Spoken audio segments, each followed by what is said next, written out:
Cloudcast Media presents from the massive studios in Raleigh, North Carolina. This is the Cloudcast with Aaron Delp and Brian Gracely, bringing you the best of cloud computing from around the world. Good morning, good evening, wherever you are, and welcome back to the Cloudcast. We're coming to you live from the massive studios here in Raleigh, North Carolina. This is Aaron, and Brian is here this week as well. How you doing, Brian? I'm good, man. How are you? Good. So I have to ask the question. Are you ready for the run this weekend? Yeah, I am. I mean, you know, like we always say, as ready as we're going to be. Unfortunately, I don't know that the weather's going to cooperate. It looks like it's like 65 here today. I think it's supposed to be about 25 or 30 on Saturday, which is not fun for running. But the good news is we're doing really well on donations. So I think we're pretty close to we had a number of around $4,000. We're getting sort of close to that or very close to that. So thank you to everybody so far who's made a donation, big and small, and we can't thank you guys enough. And it's a pretty awesome feeling every year to be able to go and make that big contribution to the hospital for those kids. Yeah, absolutely. And so for those that maybe don't know exactly what we're talking about, this is the Krispy Kreme Challenge here in Raleigh, North Carolina. We do it every year for the podcast. This is our 5th year doing it, actually raising money. And as of right now, we're very close to the goal. But yeah, if you are interested in a donation, go out to thecloudcast.net. And look in the upper right-hand corner, you will see a little running guy with the donut head, and just click on that, and it'll take you over to our fundraising page, and you can make a direct donation there. So yes, certainly huge thank you to the community as always. It's always grateful to see the support over the years, and it's an amazing charitable organization, and we're super happy to be doing it. And yeah, although it is going to be cold, at least it's better than the one year it was like 20 degrees and sleeting. At least it'll be like 20 degrees and just cold. Right. At least I hope it'll be dry. Knock on wood. So, hey, listen, man. We get a chance a lot to talk to technologists, and we dig into stuff, and then every once in a while we sort of say it's important to follow the money. So today's show is going to be very cool. We're going to get to follow the money and see what 2017 is going to look like. Absolutely. So today we have Scott Raney. Scott is with RedPoint Venture Capital. And Scott, how are you doing today? I'm doing great. Thank you for having me. Absolutely. Thanks for coming on the show. So we always love talking to venture capital and their perspective on the market. And tell us a little bit, first of all, about yourself, and then a little bit of your current areas of focus and how you got into all of this. Yeah, sounds great. So my name is Scott Raney, as you said, and I'm a general partner here with RedPoint Ventures. I've been at RedPoint now for about 15 years, so for some time, and I've seen a few venture cycles and a few areas of interest kind of emerge and pop up and decline over time. But where I spend most of my time is in cloud and cloud infrastructure. So that ranges all the way from the application tier with SaaS companies down to open source infrastructure software. And I started my career as an engineer. I worked at a couple startups, moved through and spent some time at Bain, and ended up here at RedPoint in the early 2000s. Yeah, no, and it's awesome. You and I have spoken some in the past. We always enjoy when we talk to technology companies, where the founders and the early use cases were things that in a lot of cases, they were doing something else. They found a problem. They sort of built some tools. They turned it into a company. You've got a bunch of background having done software development and some other, having been in startups, having been, founder. Like, talk about just how important that is as opposed to just being, kind of a business school grad and looking at numbers. I mean, how critical is it that you've got the scars, you've got the battle wounds to say, hey, I realize, how to evaluate your technology, but also just like what it means to go through the ups and downs of starting a company. Yeah, I mean, I think to be a good venture capitalist, I think in general to be anyone that's going to be involved in technology, you have to have a lot of empathy, because starting a company is probably one of the hardest things you can possibly imagine doing. And being a founder of one of those companies, it is a job that is full of many ups and downs, but far more downs typically than ups. And there are times during that journey where it's not obvious that you're going to be able to make it. And so, as an investor, as a venture guy, I spent a lot of time trying to put myself in their shoes, remember what it was like to be at a startup that was undercapitalized, under-resourced, trying to fight large incumbents. And with that empathy comes, I think, understanding and the ability to actually then make contributions and help guide them and steer them in the right way. And so, yeah, it's invaluable to me. It's invaluable, both from that empathy standpoint, but also the practical knowledge and point of view that I have based on firsthand experience that hopefully at some point I can help these companies apply and make a difference. So. Yeah. So we've known some folks at RedPoint, some of your colleagues and former colleagues, and this past November we were at KubeCon. We were at the Cloud Native Computing Foundation KubeCon event in Seattle, and Dan Kohn, who runs the CNCF, was sort of laying out what the industry looks like, sort of trends, and he threw up this really interesting dichotomy, map of what the cloud native landscape looks like. And it was a partnership that RedPoint has done with the CNCF. Give us a sense of how do you guys look at this marketplace? Like you said, cloud infrastructure can mean everything from SaaS services to, open source projects, but give us a sense of how you guys built out this taxonomy, and also, how you might, how people might look at this and use this type of tool or sort of map of what's going on.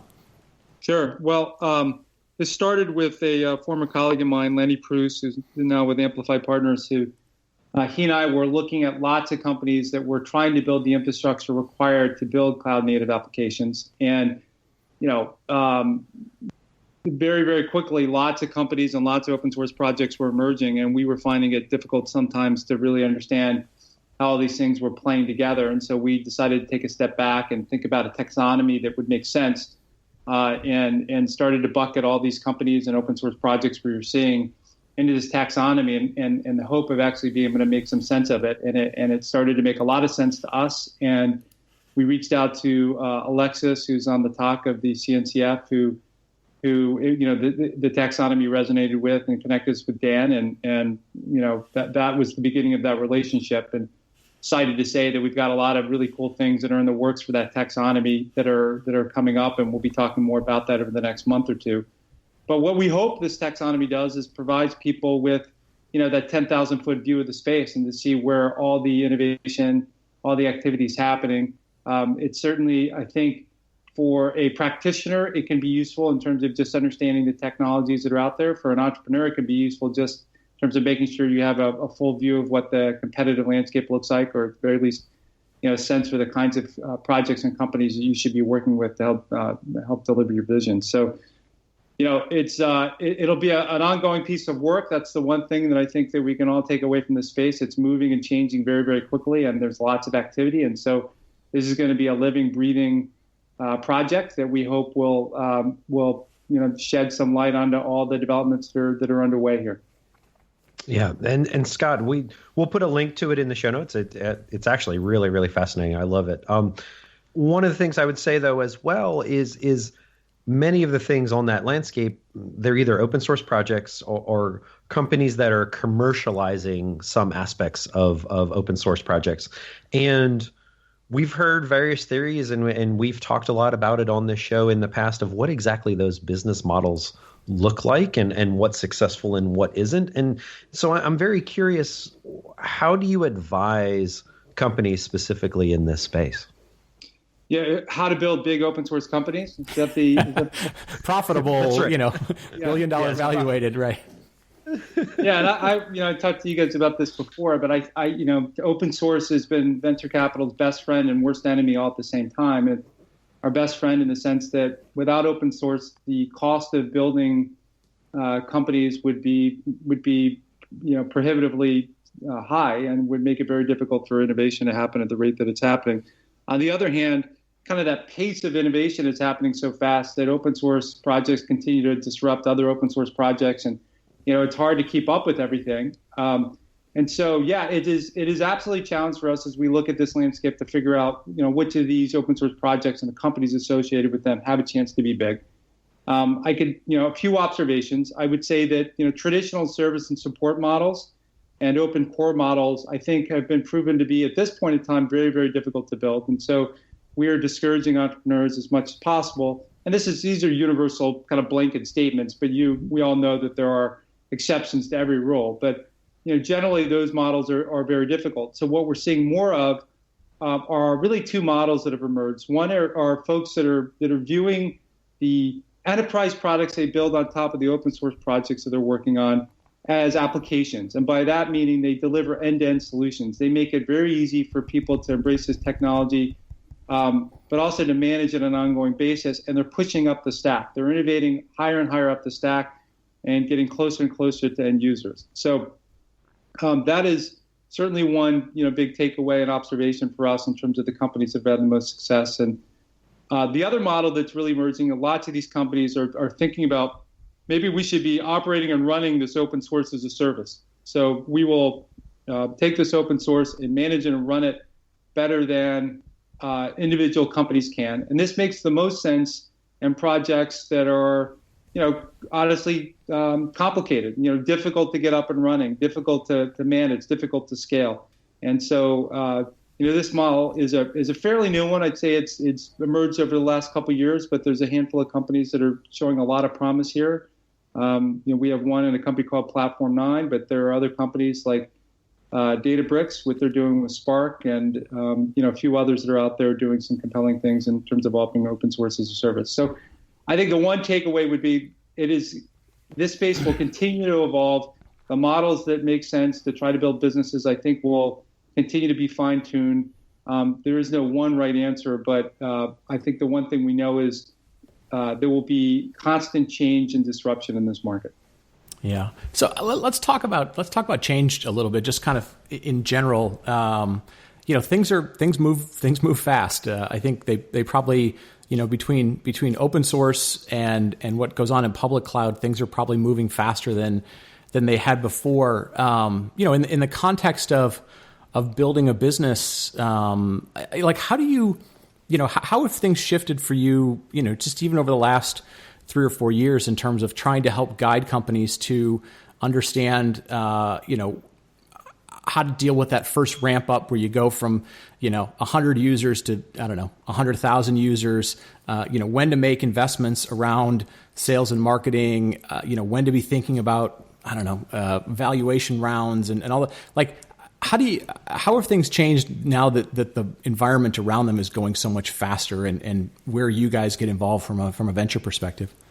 So yeah, and infrastructure generally, maybe we'll talk about that. Yeah, there are, it's a tremendous time. It's an incredibly exciting time because, as you and I both know, there are two really big trends that are underway that are disrupting this space pretty fundamentally. One is the introduction of cloud and cloud computing, in particular public cloud, and what that means. And the second is, this idea of cloud native computing, the idea of taking the infrastructure that the Googles and the Facebooks of the world have created and actually exposing those to traditional enterprises and helping them think about how they recreate applications in a way that makes them much more flexible and scalable going forward. And those two things have come together to create a really compelling and interesting opportunity set. On the other hand, when you couple public cloud with open source, those are two massive kind of commoditizing waves that are really making it challenging to think about how to build really, really big companies. I mean, we spent a lot of time thinking about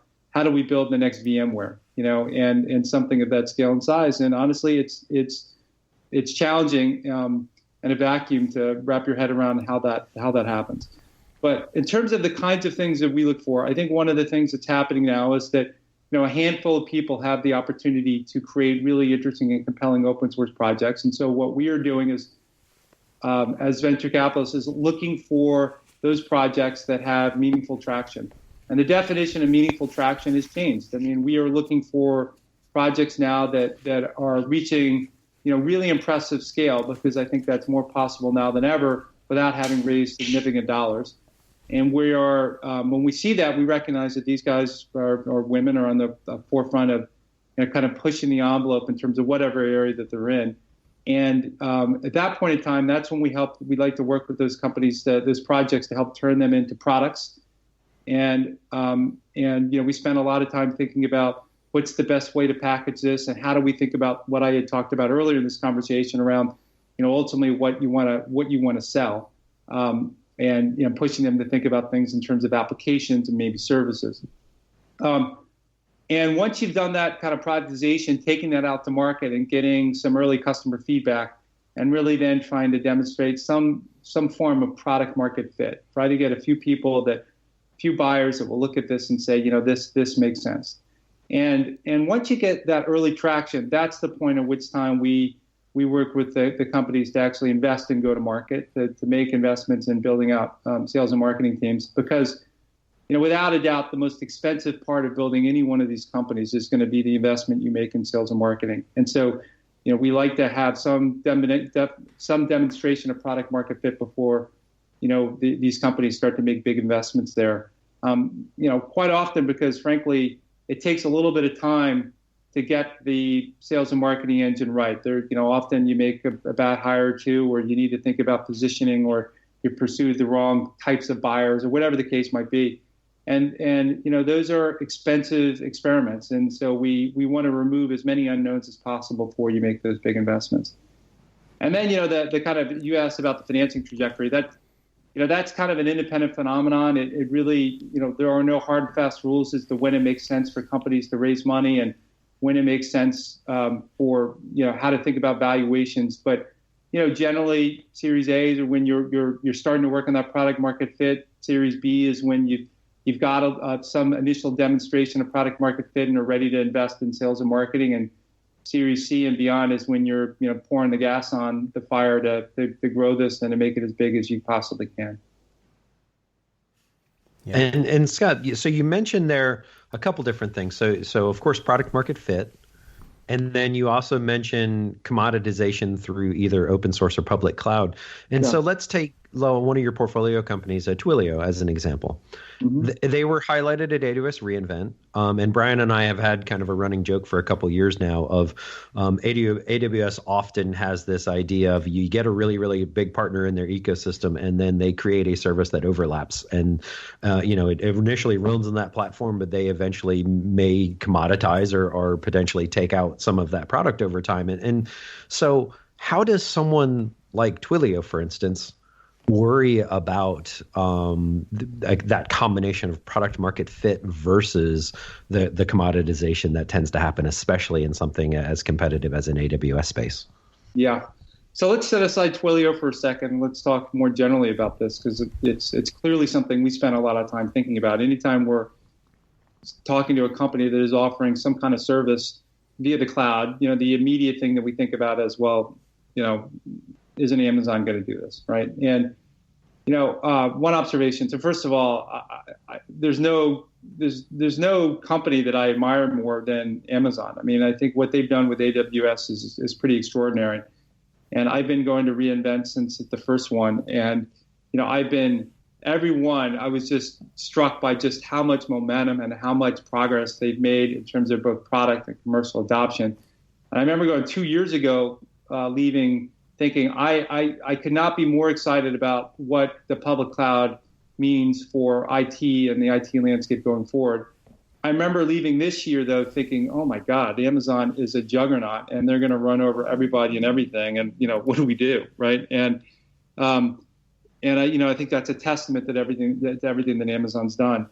I would say, but I would say that one of the things that I think Amazon and AWS has struggled with a little bit are the services that had existed a little bit higher up the stack. As you move away from storage and compute, for instance, and you move more towards things that are at the higher level, I think that those services have tended to be pretty rudimentary. And so they're good enough for somebody that's playing around, but maybe not great for somebody that's looking for a real long-term solution. And, in the case of Twilio, the complexity and surface area of the stuff that Twilio has built in terms of just all the capabilities that they've enabled is really, really difficult to replicate unless you're focused on it like a laser beam. And, this is just one of a broad portfolio of products or services that an Amazon might offer. And as a result, I don't think in the end that they're going to have as broad and compelling a set of capabilities and features for that particular use case as Twilio will. And as a result, I think most commercial deployments, most large commercial deployments will end up on top of the Twilio platform. And I think that is that's an interesting example, because I feel that way about a number of other areas that AWS will get into. And at some level, I view the work at AWS as being, as being really positive or beneficial for somebody like a Twilio, because when they offer these higher level services, they expose the developers that are on the AWS platform to the capabilities that are possible to be derived from the cloud. And people will start to use those services, and then very quickly they'll start to say, well, I need more features, I need more capabilities, and then they'll find their way to companies like Twilio. And so at some level, it's great lead gen.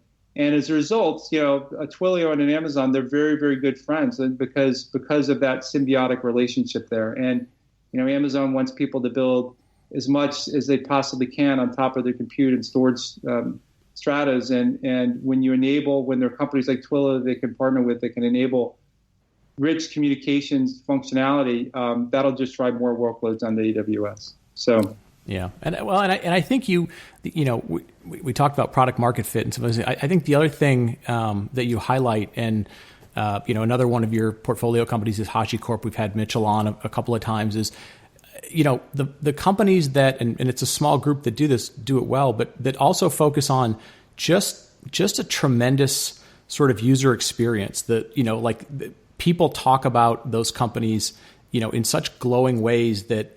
The amount of friction I think they think about moving away from that technology is so big. They don't think about it as so much a commodity. They think about how well they interact with them is as big as anything else. And so I think that piece of it as well is if your offering is it's decent. Yes, it's feature rich, but people don't talk about it glowingly. Those are the ones I think that also become maybe a little more susceptible to just being commoditized if the price drops down and they can get a commodity service. I think you've also got to find people that have that passion about creating a great experience for a developer, somebody in that supply chain that's going to use the service.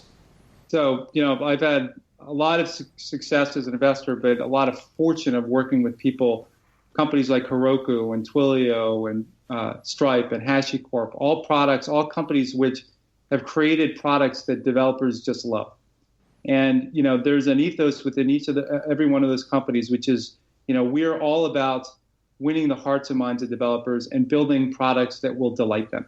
And it's not about checklists, it's not about features or capabilities. It's truly about just wanting to put a smile on the face of every one of the end users of these products. And so to me, if you're going to try to compete against the public cloud vendors for specific capabilities, you need to be partnering with and finding people that are extraordinarily passionate about delivering highly differentiated experiences. So, yeah. And go ahead, Scott. I guess I'd say one other thing, which is just to answer, back to the original question too, which is I do think a lot of people right now, AWS has a tremendous market share and is, a remarkable platform to build on top of. But there are increasingly folks that are worried about things like lock-in and are spending a lot of time making sure that whatever they're doing today doesn't, lock them into one particular platform. And the higher you go up the stack, the less, the more proprietary these services become at some level, right? And so what I think is happening to a certain extent too is people are looking. They don't want a single thread on one particular public cloud vendor for their full stack of solutions. And I think that's one of the other reasons why there exist opportunities for independent companies to be built here. Yeah, Scott, that makes great sense. And let me ask you this then too, because this kind of goes to this this model too of the embracing the developers and open source and really how do you kind of grow and get traction and how can you do that so quickly?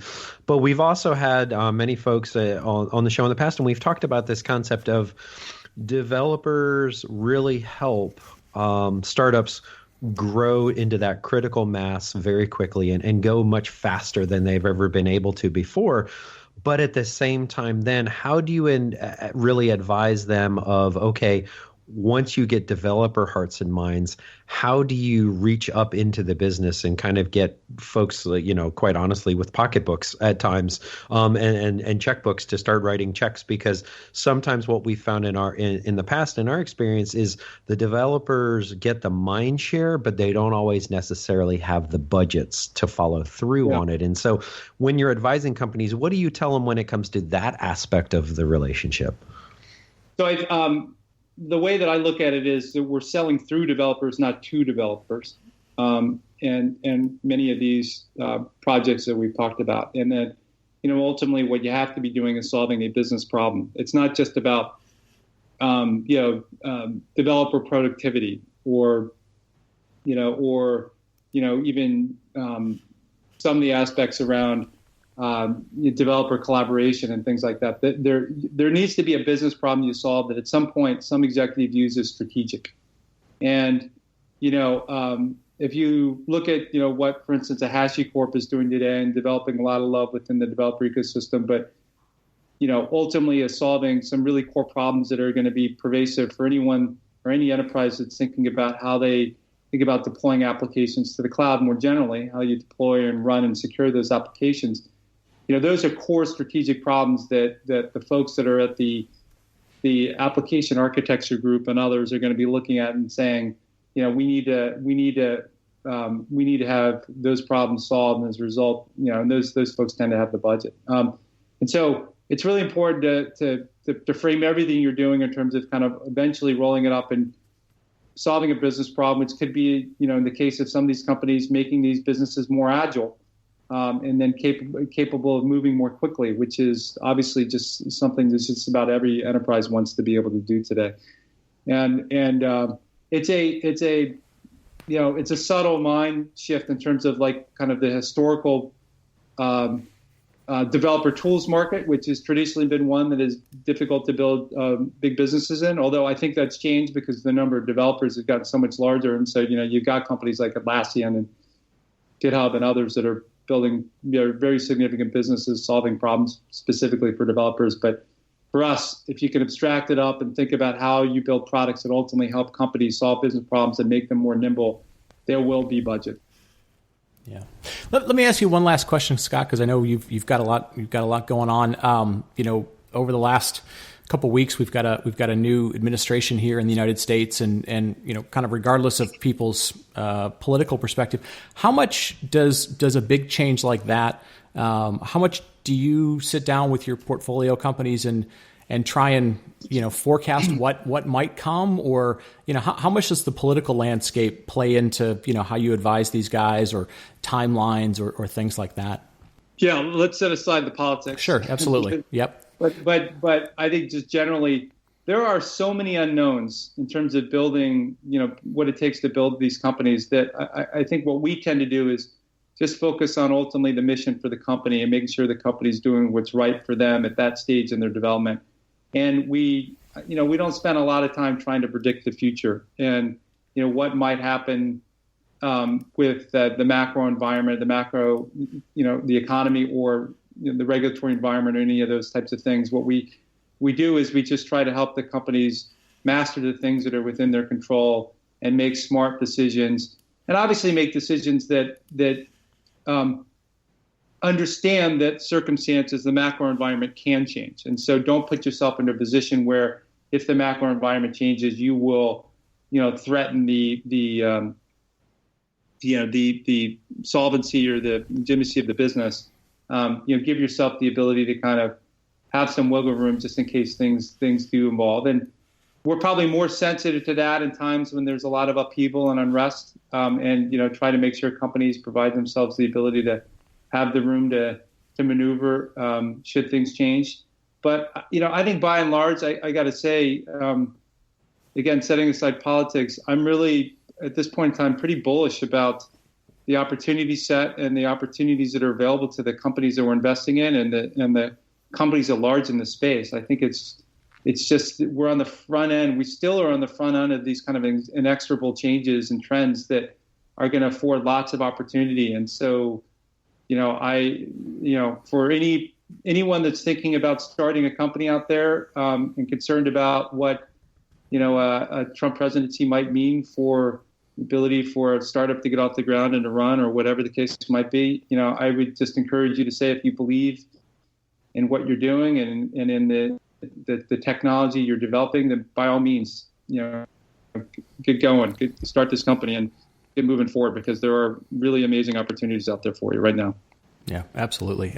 And like you said, it's always about sort of staying focused on the core things you're trying to do and focus on your markets. And well, listen, Scott, we've loved the conversation. I know we've covered a whole bunch of different things. Hopefully, we can get you back on at some point later in the year, and we'll kind of see what's going on around things. What's the best way if people want to reach out and just engage with you? Pick your brain, see what RedPoint's focused on, things like that.